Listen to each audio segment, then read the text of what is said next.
বুঝলে উজির, আজ কিছুদিন হলো একটা কথা আমি ভেবে ভেবে ভাব সাগরে ডুবে যাচ্ছি।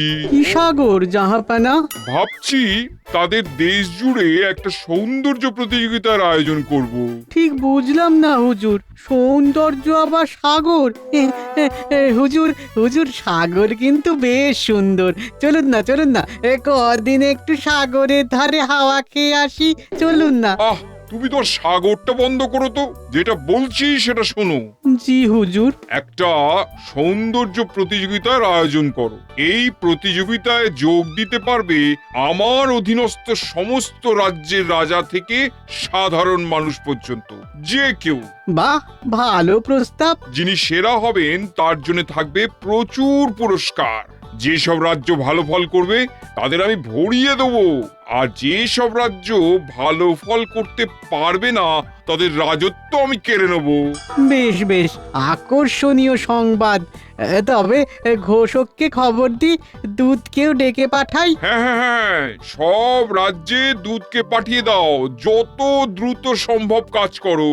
জি আজ্ঞে জাহাপানা, এবার জমবে মজা।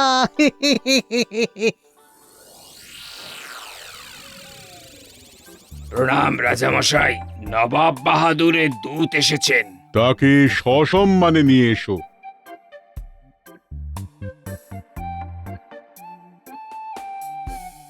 নবাব বাহাদুর বার্তা পাঠিয়েছেন, এই নিন মহারাজ। বেশ। নবাব বাহাদুরকে বলো খাম্বাজ রাজ্যবাসী সম্মানিত, তারা নিশ্চয়ই এই প্রতিযোগিতায় অংশগ্রহণ করবে।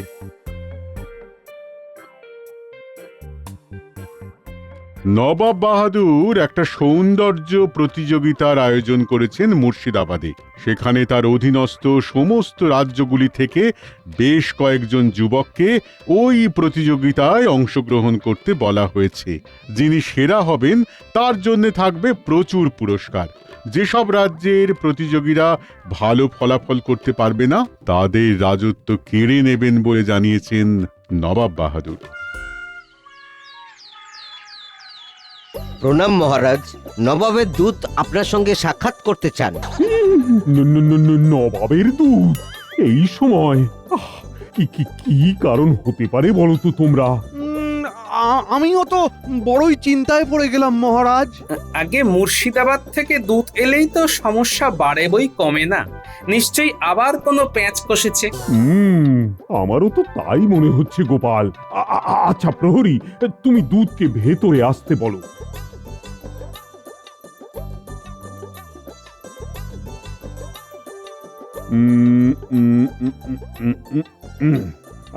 শোনো, 15 দিন পরে নবাব বাহাদুর এক সৌন্দর্য প্রতিযোগিতার আয়োজন করেছেন। সেখানে তাঁর অধীনস্থ প্রতিটি রাজ্যের যোগদান করাটা বাধ্যতামূলক। আর মুশকিলের কথা হলো, যদি আমরা এই প্রতিযোগিতায় অকৃতকার্য হই তাহলে আমাদের সমূহ বিপদ। আর আর এই নিয়ে না আমি যথেষ্ট আশঙ্কায় রয়েছি। মহারাজ, মানে আমাদের মধ্যে সুন্দর স্বাস্থ্যবান কে রয়েছেন সেটা ভেবেই তো আমি কুল পাচ্ছি না। কি মুশকিল। আমি বলি কি, আজকের মতো সভা এখানেই শেষ হোক। গোপাল, ও গোপাল, তুমি কিছু একটা ভাবনা চিন্তা করো। মানে তুমি তো আমাদের অনেক বিপদের হাত থেকে বাঁচিয়েছো, তাই তোমার উপর একটা আলাদা ভরসা আছে। ঠিক আছে মহারাজ, আমিও ভাবছি, আপনিও ভাবুন। গোপালই সব। দাঁড়াও দাঁড়াও, দেখাচ্ছি মজা। এমন একটা জব্বর মতলব ভেজেছি না, মহারাজের মোহরগুলো সুরসুর করে আমার ট্যাঁকেই এসে যাবে, তাও আবার এই সৌন্দর্য প্রতিযোগিতাকে কেন্দ্র করেই। মহারাজ, তাহলে আমরা সবাই ভাবি কি করা যায়। হ্যাঁ হ্যাঁ, ভাবো ভাবো। আজকে বিকেলে আবার রাজসভা বসবে, তখন আবার এই নিয়ে আলোচনা হবে। এখন সবার ছুটি।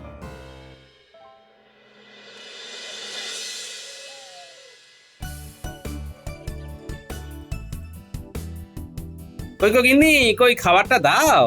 এখনো রান্না হয়নি বাপু। আজকে তো তুমি রাজসভায় যাওয়ার আগে বাজারও যাওনি, আমায় নিজেকেই বাজারে যেতে হলো। হ্যাঁ, বেছে বেছে চিংড়ি আনলাম, এঁচোড় আনলাম, তারপর রান্না বসালাম। হ্যাঁ, আহা, রাখছো কেন বউ? এঁচড় চিংড়িটা আমার বড়ই প্রিয় কিনা। চটপট রেঁধে ফেলো, আমি ঝটপট খেয়ে নি। তার জন্য তো একটু সময় দেবে তো নাকি? হ্যাঁ, তোমার যেন আর তর সয় না।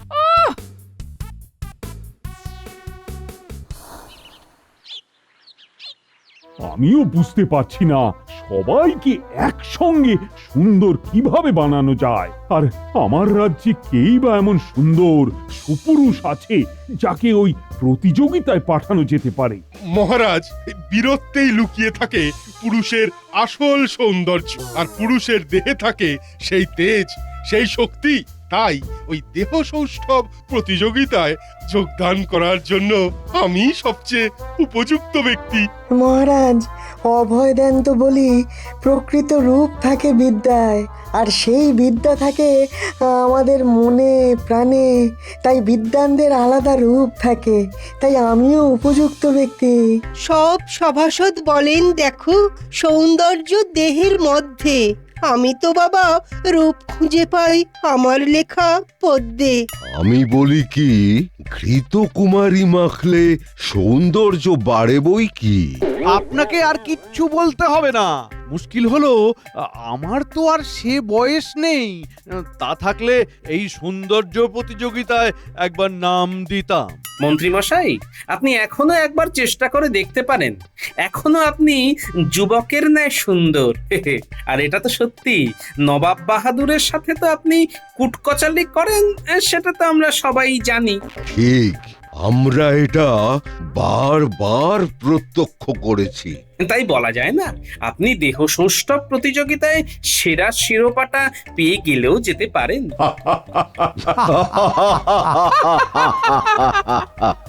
আহ, তোমরা সব কাজের সময় এত অকাজের কথা বলো।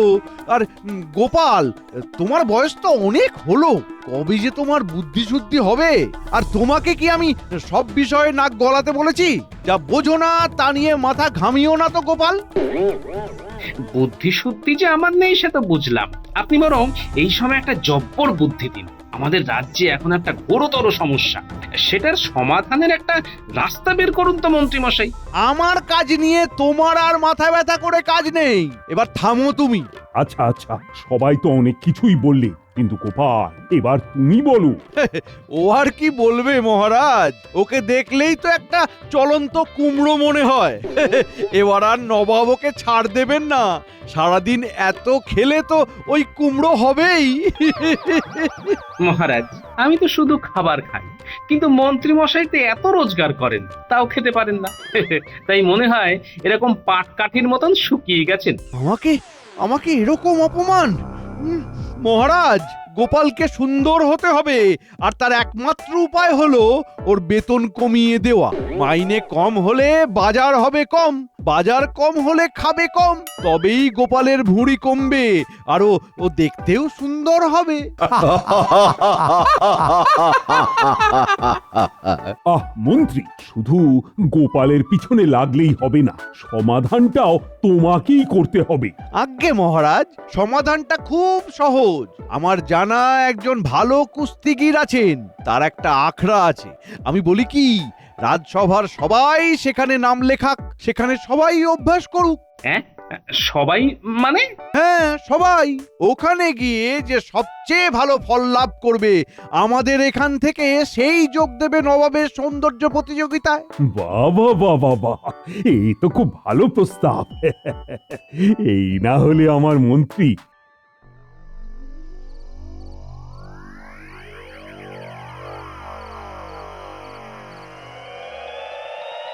আশা করি এবার বোঝাতে পারছি সেনাপতি। তোমাদেরকেও সকলকেই বলছি, এ ব্যাপারে আমাদের যথেষ্ট সাবধান হতে হবে। ও আপনি চিন্তা করবেন না মন্ত্রী মশাই, আমি আপনার সব কাজে আগেও যেমন ছিলাম এখনো সেভাবেই থাকবো। শুধু একটাই কথা, ওই মোহরের ব্যাপারটা আপনি একটু দেখবেন। হ্যাঁ, আরে সে বৃত্তান্ত জানাতেই তো তোমাদের এখানে ডাকা। এখন সকলে শোনো মন দিয়ে। সেনাপতি, শুধু আমি যেমন যেমন বলেছি তেমনই করে যাবে। মনে থাকে যেন যন্ত্রপাতি কেনার ব্যাপারে শুধু যা বলতে বলছি সেটাই বলবে, তার বাইরে নয়। যে আজ্ঞে মন্ত্রী মশাই। মনে রাখবে তুমি কিন্তু রাজামশাইকে শুধু টাকার কথাই বলবে, যেমন ভাবে আমি বলেছি। আর বটা ঘটা কি করতে হবে তোদের তো সব বুঝিয়েই দিয়েছি। তাহলে পরশুই রাজ্যের শেষ প্রান্তে নতুন কুস্তিগির গুলুগুলু মল্লর আখড়ায় রাজ্যবাসীদের জড়ো করে নিয়ে আসবি, আর সভাসদরাও সেখানে জড়ো হবে, মহারাজও থাকবেন। যে আজ্ঞে মন্ত্রী মশাই, আপনি যেমন নির্দেশ দিয়েছেন তেমনই হবে। হ্যাঁ, কিন্তু সকলে খুব সাবধান। ঘটা তুই সেনাপতি থুড়ি কি জানো, হ্যাঁ, গুলুগুলু মল্লর ছদ্মবেশের দিকে নজর রাখবি। বাকি যা যা বললাম মনে থাকে যেন সবার। আর আমি ওই ছদ্মবেশে থাকাকালীন কয়েকদিনের জন্য রাজসভা থেকে ছুটি নিয়ে নেব। হ্যাঁ, এটাই করতে হবে।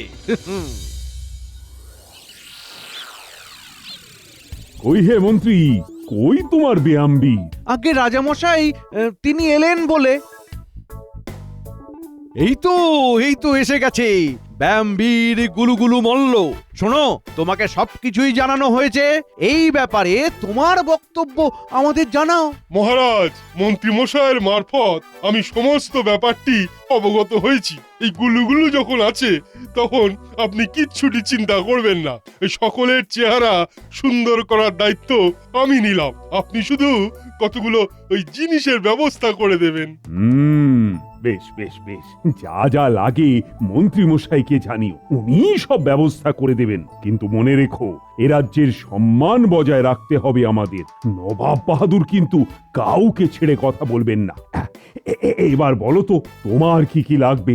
আগে মহারাজ, ওই সবার জন্য ওই কিছু মুগুরের প্রয়োজন, ছোট বড় সেগুলো কিনতে হবে। হ্যাঁ, বলো বলো, কত মোহর চাই তোমার? সব মিলিয়ে ওই 10,000 মোহর লাগবে। হ্যাঁ, 10,000। সে কি, এত মোহর কি কাজে লাগবে? আহ গোপাল, রাজ্যের সম্মান বলে কথা, তুমি আর এর মধ্যে ঠুকো না তো। ওই ব্যাপারটা আমি মন্ত্রীর ওপরেই ছেড়ে দিয়েছি। মন্ত্রী, খাজাঞ্চিকে বলো গুলুগুলুর যা যা লাগবে যেন দিয়ে দেয়। আর গুলুগুলু সবাইকে স্বাস্থ্যবান সুন্দর করে তোলার দায়িত্ব কিন্তু তোমার। কিছু একটা তো আছে, এই গুলুগুলোকে কোথায় যেন দেখেছি। ঠিক আছে, আমার নামও গোপাল, আমি তো বের করবই রহস্যটা কি।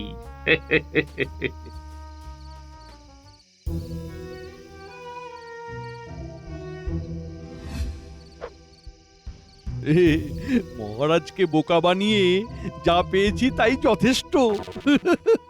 সবাই যা পেয়েছো তাই নিয়েই সন্তুষ্ট থাকো সবাই। কাজ হয়ে গেলে সবাই আরো পাবে, আরো। জি আজ্ঞে মন্ত্রী মশাই। তবে তোমার সাজ পোশাকটা বাবু খাসা হয়েছে। খাসা? আরে আমি তো প্রথমে চিনতে পারছিলাম না। যা বলেছেন মন্ত্রী মশাই। হয়েছে হয়েছে, খুব হয়েছে। এবার কালকের জন্য কাজে লেগে পড়ো তো। মোহর তো যে যার ট্যাঁকে ঢুকিয়েই ফেলেছো, এখন কাজটা তো ভালো মতো শুরু হোক। তাহলে এই ব্যাপার। এবার দেখো তবে গোপালের খেল।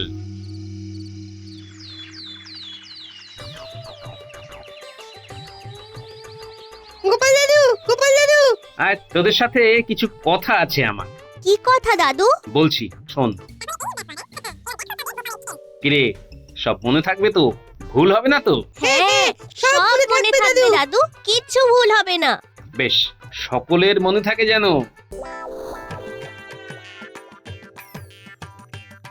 আপনারা সবাই ওঠ বস করুন। হ্যাঁ, করুন করুন। দূর, এসব করতে পারবো না। কি হলো গোপাল, তুমি মনে হচ্ছে ফাঁকি দিচ্ছ? কই না তো। ও আবার কি করবে? ওই তো চেহারা, ও তো নড়তে চড়তেই বেলা গড়িয়ে যায়। ও করবে এই সব? সত্যি বড় কষ্ট হচ্ছে মন্ত্রী মশাই। আজ এইটুকুই থাক না, কি বলেন সবাই? আজ প্রথম দিন তো, আজ না হয় একটু কমই হোক। তাই হোক, কাল আবার অভ্যাস করা যাবে।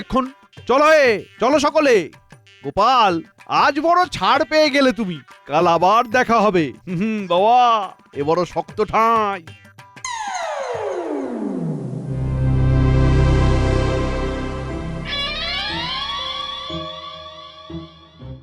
আখড়াতে এখন কেউ নেই, এই সুযোগে কাজটা করে ফেলি।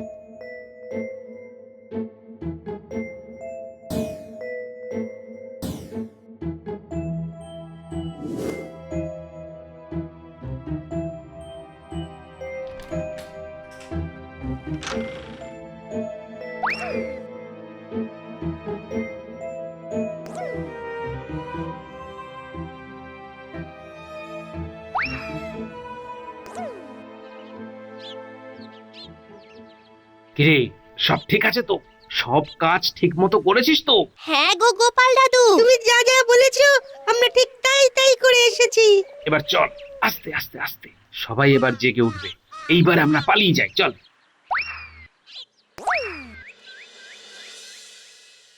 তার তো আজকেও দেরি, আপনারাই দেখুন না, তার এখনো এখানে এসে পৌঁছানোর নাম নেই। না না না না না না, মহারাজ মহারাজ, এর তো একটা বিহিত আপনাকে করতেই হয়। ওই তো গোপাল এসে গেছে, কিন্তু কি হচ্ছে কিছুই তো বুঝতে পারছি না। মানে তো গা চুল করছে কেন? উফ, এই, তাহলে তাহলে সকলেই এবার এসে গেছে, নাও নাও শুরু করো সব। মন্ত্রী মশাই, আজ কিন্তু আপনাকেও পংক্তিতে দাঁড়িয়ে অভ্যাস করতেই হবে। গোপাল, নিজের চরকায় তেল দাও তো। নেহাত মহারাজ আছেন তাই কিছু বললাম না। আরে আরে আরে আরে কি কামড়ালো? এ কি, তো পিঁপড়ে করতে গেল? আরে আমার গা চুল করছে, জ্বালা করছে, জ্বলে গেল, জ্বলে গেল, জ্বলে গেল, জ্বলে গেল। এই দেখুন মহারাজ, আপনার মন্ত্রী আপনাকে ঠকিয়েছে। ইনি গুলুগুলু মল্ল। ইনি আর কেউ নন, ইনি আপনারই সেনাপতি মহারাজ। সে কি, সেনাপতি তুমি? আর মন্ত্রী, শেষে তুমি কি না আমাকে ঠকালে? এই ছিল তোমার মনে, তাই তুমি আমার কাছে ছুটি নিয়েছিলে বেশ কিছুদিন। শুধু তাই নয় মহারাজ, আমার প্রথমেই সন্দেহ হয়েছিল মন্ত্রী মশাইয়ের চক্রান্ত এসব আপনার কাছ থেকে 10,000 মোহর হাতানোর জন্য। কি আজে বাজে কথা বলছো গোপাল? মহারাজ, এসব মিথ্যে। মন্ত্রী, তোমার অপরাধ ক্ষমার অযোগ্য। এই এই কে আছো? বন্দি করো এই মিথ্যুক মন্ত্রী আর সেনাপতিকে।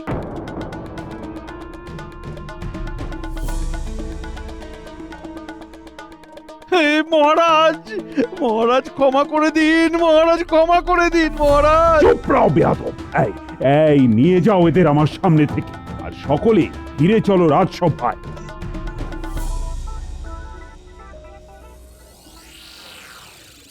প্রণাম মহারাজ, আপনি আমাকে জরুরি তলব করেছেন? হ্যাঁ গোপাল, এখন নবাবের সৌন্দর্য প্রতিযোগিতায় কাকে পাঠাবো, কে আছে আমার রাজ্যে, আমি তো কিছুই বুঝতে পারছি না। ও গোপাল, গোপাল কিছু একটা করো। হ্যাঁ গোপাল, আমি তো মহারাজকে আগে তোমার কথাই বলেছিলাম গোপাল।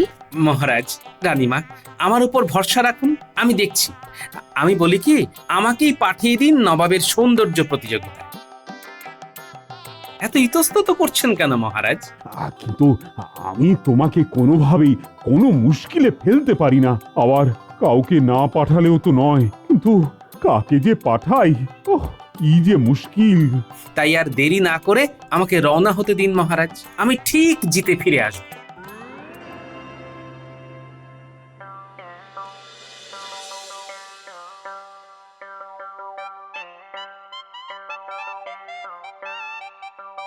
প্রণাম নবাব বাহাদুর। কি ব্যাপার গোপাল, তুমি এখানে কি করছো? গোটা কৃষ্ণনগরে কি সুপুরুষ ছিল না, তোমাকে আসতে হলো? হ্যাঁ, কি ব্যাপার বলো তো?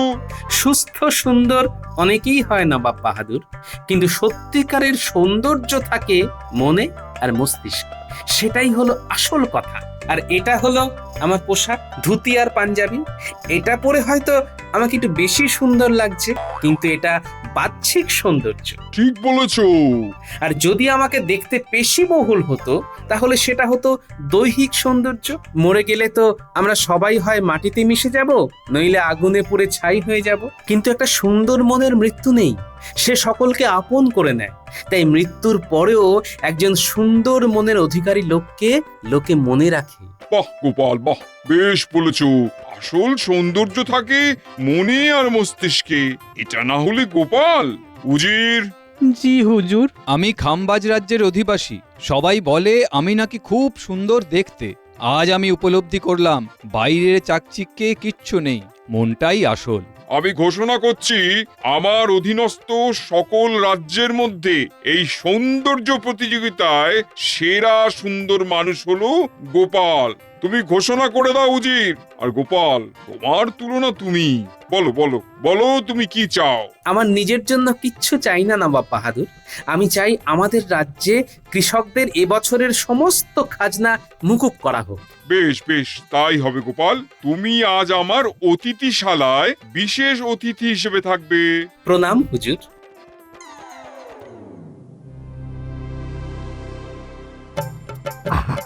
আর কিছুক্ষণের মধ্যেই গোপাল এখানে এসে উপস্থিত হবে। এসো গোপাল এসো, আমি জানতাম গোপালই জয়ী হবে। প্রণাম মহারাজ। আমি জানতাম তুমি জয়ী হবে। তুমি আজ আমাকে বড়ই আনন্দ দিয়েছো। আরে সৌন্দর্য প্রতিযোগিতা তো ঠিক মতো হলোই না, গোপাল কিভাবে সেখানে জয়ী হয় মহারাজ? সে তোমার মাথায় ঢুকবে না মন্ত্রী। তুমি তো চিরজীবন গোপালকে হিংসে করেই গেলে। তুমি তোমার মনটা আগে পরিষ্কার করো, সুন্দর করো, তারপর এর মানে বুঝবে। গোপাল গোপাল আমাদের সকলের, এই রাজ্যের মুখ উজ্জ্বল করেছে। এখন মেনে নাও, গোপালই সেরা। জয় গোপালের জয়, জয় গোপালের জয়।